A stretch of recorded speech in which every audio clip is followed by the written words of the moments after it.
Well, what's up and welcome, and thanks for giving the old clickety click on the video. It's much appreciated. It's good to have you here. Okay, so today we've had a bit of trouble with the toilet. It's not flushing. I've had this trouble before. We've got to repair the diaphragm that's in the siphon. So I'll bring you along with me doing that. Now, the wife's going to help me do some of that because she's going to do some of the heavy lifting because, as you know, I've not long had operation, so there's some bits that I can't do myself, but she's going to help do that, and together we will hopefully get the toilet sorted and get it fixed. So I've had the issue on other toilets that I've replaced in the house with the diaphragm. We'll do this one and we'll video it and bring you along. So we've had a bit of an issue with the toilet with it not flushing correctly. So basically I've had this issue before in other toilets, and it's the diaphragm that's gone. So basically your diaphragm's in there. Your diaphragm's in this piece, and that's what moves up and down and gives you your vacuum for the water when it flushes. So we're going to change the diaphragm in there. So what I've done is I've knocked off the water, which water supplies down there, knocked that off. Then we've got in there, I actually used a wet and dry vac in there just to scoop out the rest of the water that was in there. And then we've got these two bolts that were in there, and they were rusted to hell, so they've had to be cut off like so. So I've had to shear those off because they were pretty damn rusted. And that's the other bolt there, which the lady has done. She's done that one by hand. Bless her. So yeah, that's taken just over an hour and a half, something like that, for her to get that off with a bit of muscle power, whereas I cheated and used an electric saw because I had the room to be able to get in there and couldn't get the electric saw in that area. So she's done that. So basically the next step is we need to unscrew where the water is. So we unscrew where the water is. We unscrew that, and we take these out, and we lift this cistern off. That comes off, and then we'll be able to remove this a lot easier, and then we'll replace the brackets and the seal and some new nuts. We'll replace those. But yeah, so once I've got this off, I'll show you when we get to this stage. So yeah, so we've got the cistern off now, which literally, say once that bit had been disconnected from here, obviously the screws had been done, it just lifts up. We put it on its side, and that's when you go with all the dirt and the crap, because that's not been off 25 years. So 24, 25 years, something like that. So yeah, so we'll give that a clean up, and then what we need to do, yuck, is, you can see there, it's all pretty disgusting, so that one needs cleaning as well. So then these bits here will come off. That just pulls off, as you see, and that's a dirty rubber ring and that just protects that nut there. And then that's the old bolts, and again they shouldn't technically have been twisting, but they did spin somehow. And then we'll take this bracket off, replace that. So we've got a new set of those, and we'll do the siphon inside. Okay, so what we've got to do is we'll undo that big nut, and also that will move that. So we just need to unhook that from the handle.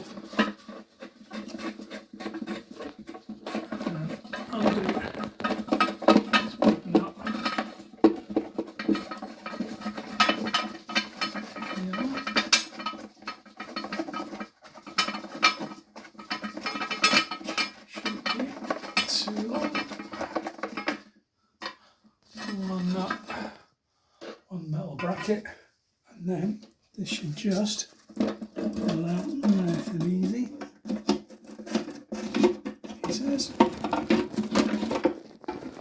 that's because it's got caught.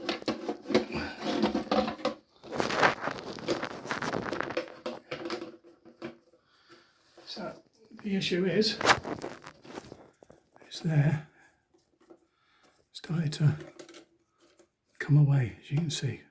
Didn't take long, and then so we need to replace that. Attaches to the handle. Basically, you lift it up, unhook it, and you can remove that piece there. And then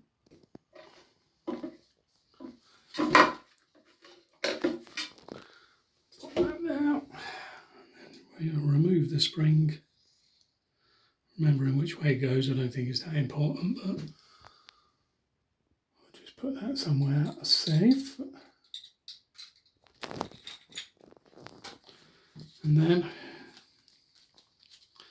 you don't have to do it like this, but I'm just going to tear this bit off. And you've got like a little plastic holding thing here. It needs to come off. Get a screwdriver under it or something just to prise that off.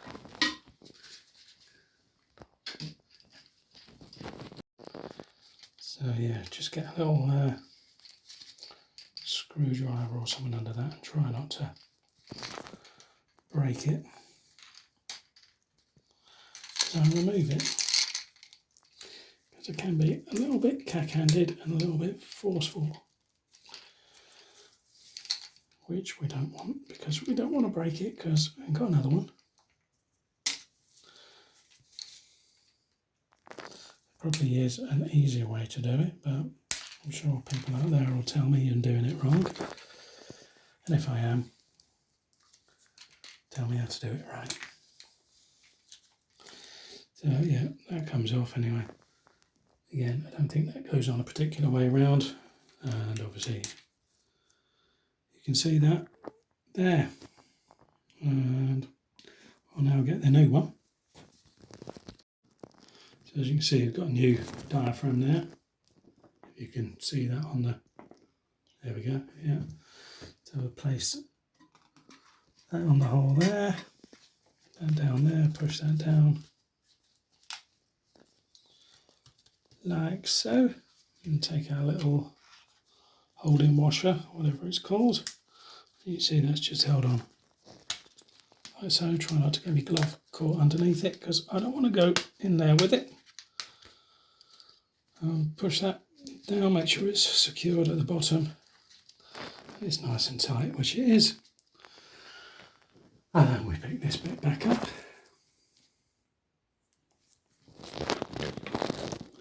And pop the spring back on. Thank you very much. Place that in the hole. And pop it back through. And basically basically reassemble the way that we just disassembled, and that can go back in. And obviously now that'll work like that and push water in. And it should flush nice. Oh, that's the plan. So now we've got to just reassemble this back.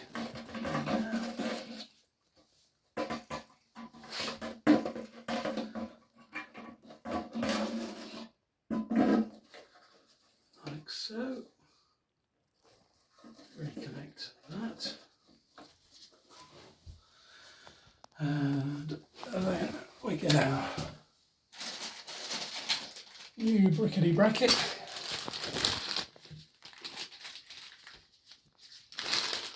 what I need at the moment is that. And that goes on that way. So you've got those two bits.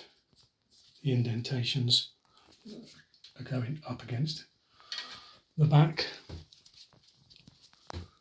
like so.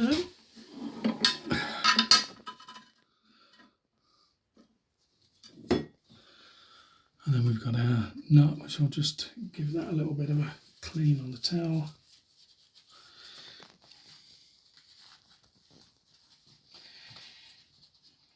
Don't need any tape or anything like that on it, because it didn't have any. So I don't think it needs any. And again, we've got there is a rubber washer on the bottom of this anyway, so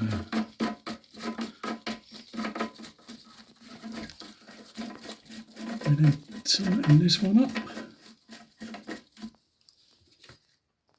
No washer on that.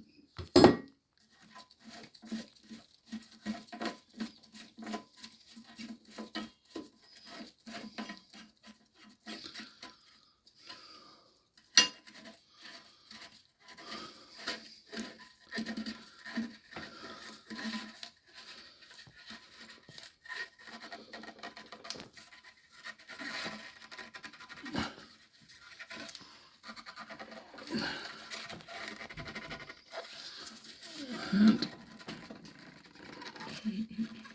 I don't think that's going to get any tighter. So that's that, like that. Everything looks okay in there.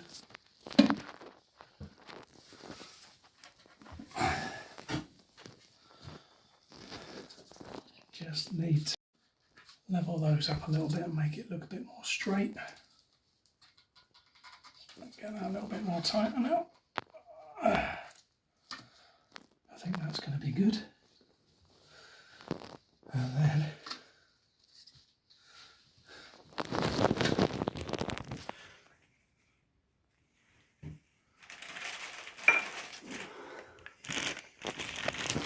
we've got our rubber, which goes over the nut.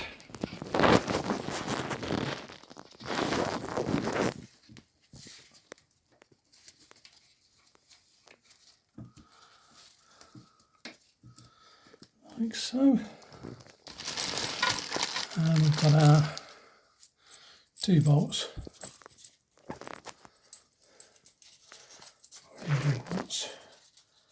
And washers. One goes in there, and the other one goes obviously on the other side. And all we've got to do is hope when this is lifted up and attempted to be put in the hole, that everything matches up. So I'm going to try and get this now in the holes, which isn't a particularly easy thing to do. So that's one side. You need to move a bit more, that's it, and down. And I don't know if you saw, but that rubber ring that fits inside that hole. Yep. So then it's just a case of refitting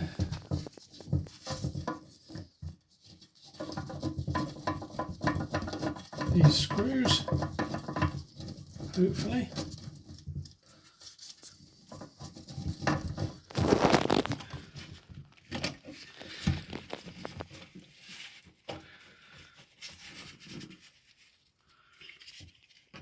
Wants to play ball, there we go.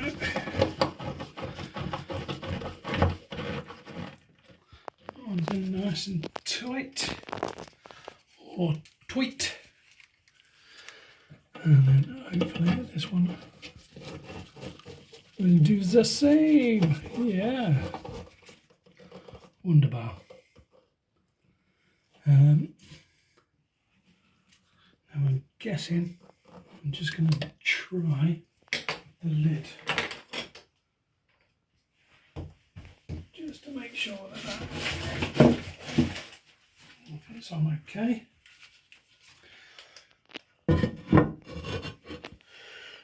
Which it does, but it's, yeah, it does.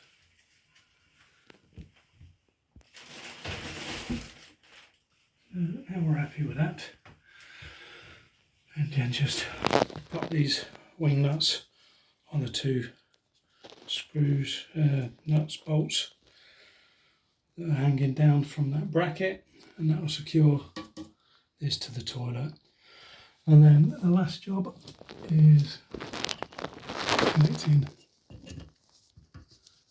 that water pipe back up to the cistern, which is literally just screwing it back up and then turning the water on through this valve, and then that will fill up.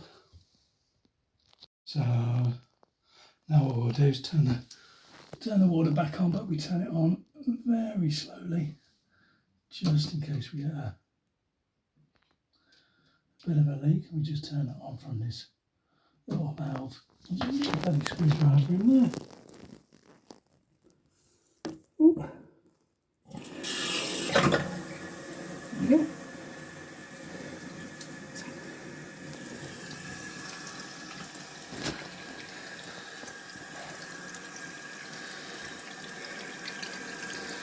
And the water's coming in through there, which is nice.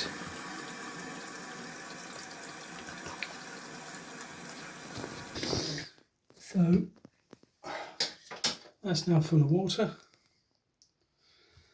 It's filled up and we haven't got any leaks. We've checked for leaks.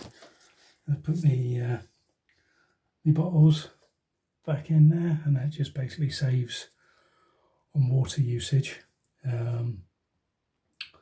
So I have two 500 milliliter bottles of water, and they're filled with water, and they're put in to the tank, and when you flush it, it just means that you actually save about a litres worth of water for every flush, because you don't need it. And it flushes, or it will flush fine, I hope, because I've not checked it. But yeah, having those bottles in, make sure that you actually save a litre or approximately a litre of water.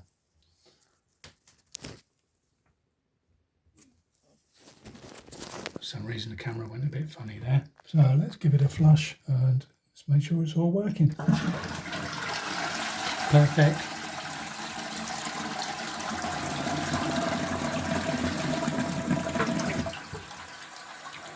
So yeah, it's all filling up. As you can see, it's all filling up fine and dandy, which is good. We haven't got any leaks, we just need to tidy up, and we've got a little leak apparently, we've got a small little leak, so we'll just have a look at that. So there we go, it's done, it's dusted, the little leak issues are now sorted. Just needed to do those wing nuts up a little bit tighter. That stopped the leak issue where the system was attached to the pan, so that's done, and the leak has gone, thankfully. So yeah, thanks very much if you've stayed all the way through the video, it is appreciated. Obviously, I'm not an expert plumber. What I've done is just how I've done it. If I have done anything wrong, or you can see an easier way or a different way of doing it, then please do comment below and let me know where my faults are, where I've gone wrong, and I'll see you in the next one. Be seeing you.